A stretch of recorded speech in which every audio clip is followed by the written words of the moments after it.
Hello, it is I, Abby, and I'm going to do my June wrap-up / mini reviews for each book, kind of. In June, the first book that I read was, of course, City of Heavenly Fire by Cassandra Clare.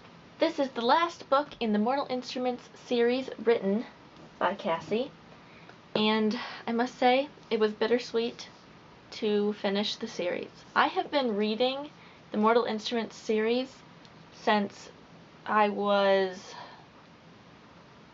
oh man, now I have to think, since I was 11 years old, which I will admit, kind of young to be reading those books. All that means is that I have been invested in this series for quite a few years, so finally getting the last book was kind of an insane feeling. Anyway, moving on to what I thought about City of Heavenly Fire. This bad boy. 725 pages. That's how many pages my copy has. It's a big book. It took me about a week to read it. I read it little by little, savoring it, loving it. But in the end, it wasn't my favorite of the series. I tend to lean towards the first three in the series as my favorite books. This one didn't quite hit the spot, but that doesn't mean it wasn't really good. It was super good, in fact. It was beautiful and lovely. I love the characters in these books. They are very near and dear to my heart, and so reading about how this all was going to end was difficult, but also very satisfying. I was a little disappointed by the lack of Clary and Jace in this book. I know. Does that sound stupid? I don't know. The fact that you didn't get as much of them in this book as you did in the others kind of wounded me a little. But it's understandable because the sixth book, at this point in the series, there are so many different characters that Cassie has written in and that we care about and we want to hear about. So obviously, we cannot spend all of our time with Clary and Jace. I will say that I did get a lot of Izzy moments, and she is my favorite character, so I was very satisfied with that. I liked that in this book we got to jump to different areas and different people and see so many different things happening, which was really cool. Good book. It did spoil the Infernal Devices for me. I have not read them because my reasoning, I wanted to finish one series and then move on to the next, so I was going to read them after I finished the Mortal Instruments. Bad idea. This book kind of doesn't ruin the Infernal Devices, obviously, because they're just good books by themselves, but it did give away a lot of little things that you might learn in the last book of the Infernal Devices. I might reread this one after reading Infernal Devices just so that I can fit all those pieces together. The ending was just very and tears were shed. It was a big moment for me, and I can't talk too much about this book because it's hard to talk about the last book in such an epic series for me without giving anything away. So, we're just gonna move on. Overall, I liked this book. Not the best in the series. Personally, that's just what I thought. I gave it like 3.5 out of 5 stars. The next book that I read in June, I do not have with me. No book, nothing to show you, because it was a book that I borrowed from someone from my book club, and I had to give it back, unfortunately. Well, actually no, because leading into what I thought of the book, I didn't like it very much, so I'm not too sad that I don't own it. That book was My Best Friend Maybe by Colleen Carter, I believe her name was. I found this book to be kind of slow. On the back of the book, and it tells you about how this one girl is invited by her used-to-be best friend to go on a trip to Greece.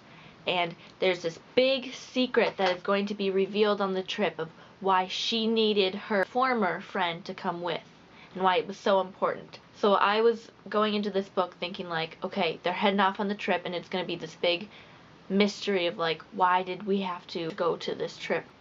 She didn't even decide to go on the trip until like 120 pages into the book. It was only like 350 pages. I just felt like it was going a little slow, seeing as they had already told me that she was indeed going to go on the trip. So I felt that I didn't need those 150 pages of her contemplating whether she's going to go, because I already knew she was going to. Anyway, and the big secret reveal thing, I guessed it right away. And the characters, I just felt that some of them were kind of shallow and we didn't get to know very many. Overall, didn't really like it, unfortunately. So I gave that like 2 stars. What really kept me reading was just I wanted to find out if my guess about the big secret was right, and then I was. And then I was done. After that, I started reading Emma by Jane Austen. I have already read Pride and Prejudice by Jane Austen, and I absolutely loved it. I thought it was amazing, and it's one of my favorite books of all time. So I wanted to pick up another Jane Austen novel and decided to pick Emma, because Emma Approved, a web series based off of this book, is currently going on around the YouTubes. So I wanted to read this and then watch the series like I did with Pride and Prejudice, and then I watched Lizzie Bennet Diaries on YouTube. Which, if you haven't checked those out, you should really go watch them. You don't have to read the book to watch those web series. They're very good. So just go check those out. I ended up really enjoying this. It wasn't as similar to Pride and Prejudice as I thought it was going to be. I thought it was going to be another kind of romancy story, but it was about character development, mainly surrounding the main character, who the book is named after, Emma Woodhouse. She's rich. She kind of thinks she's all that. She thinks she knows what is best and what is right about everything else. And this book is about her kind of learning that sometimes she isn't right, and learning that mistakes can be made and recovered from, and it's about her interacting with the other people that are in her town, and I thought it was actually really funny. And you wouldn't think a classic could be funny, but I thought it was. Her characters that Jane Austen writes are, how do I put it? But some of their lines just make me laugh because they sound so proper, and then when you actually think about it, you realize, oh, that was kind of mean. Which I think is just hilarious, because snooty people stabbing each other in the back using proper eloquent language just kind of makes me smile. I thought that Emma was really good, not as good as Pride and Prejudice, but this one was really good. There is some romance in it, I must say, so check that out. Most of her books do have romance. There's a lot of matchmaking that goes on in this. Some by Emma and some that just happens, and there are surprises and plot twists and things happen and you're like, what? No, how could that happen? It was good. So I gave this like 4 out of 5 stars. Next in June, I picked up Wither by Lauren DeStefano. It's about a girl who gets sold into polygamy in a futuristic world where girls die at 20 and guys die at 25, and they're trying to figure this out, and she is sold into this and trying to escape, and it's very interesting. I would definitely recommend it. It took me about a day to read because I just kept reading. And the thing is, it's not action, so it wasn't like, I need to find out what happens next. It's more of just like, you want to know what's going to happen to this girl and the life that she's leading, and obviously she wants to escape. She wants to get out of this situation that she has been thrown into, that she does not want. She's trying to get back to her brother. And there's a lot that goes into her trying to escape and seeing how that's all going to go, and she learns a lot about, like, the dynamics of the people who have taken her and the different evils that are at work in this world.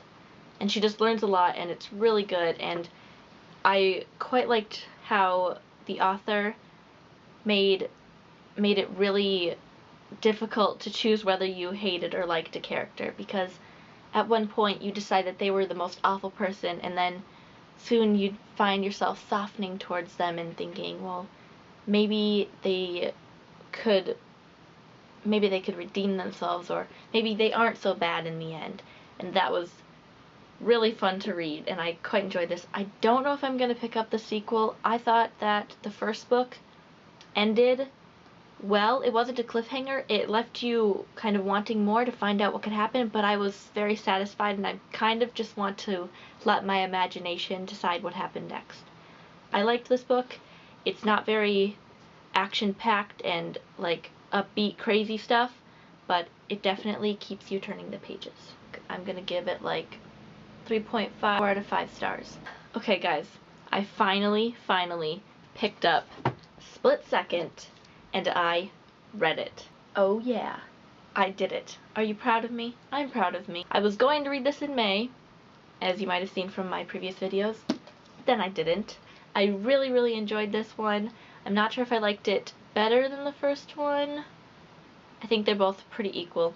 I enjoyed it so much, and I can't really tell you much about this one because it's the second, so it might give away things, but the first book is about a girl who has an advanced ability, and she lives in a town where all of the people in this town have advanced mind abilities, so they can read minds or move objects or tell if you're lying, things like that.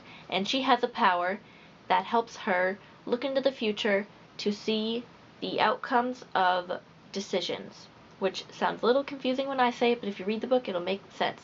So the second one picks up right where it needs to, and we find out what has been going on in these characters' lives and how her decision in the first book has affected her and her friends and her family, and it moves on from that, and it's very interesting and pulls on your heartstrings a little because of the first book. I can't say much without ruining it, but I really enjoyed it. I love the characters in these books. I just love them so much. I don't know if this is going to be a series book. It might only be 2 books, which would be really sad because I would love a 3rd book, and I totally think that the author could go further with this.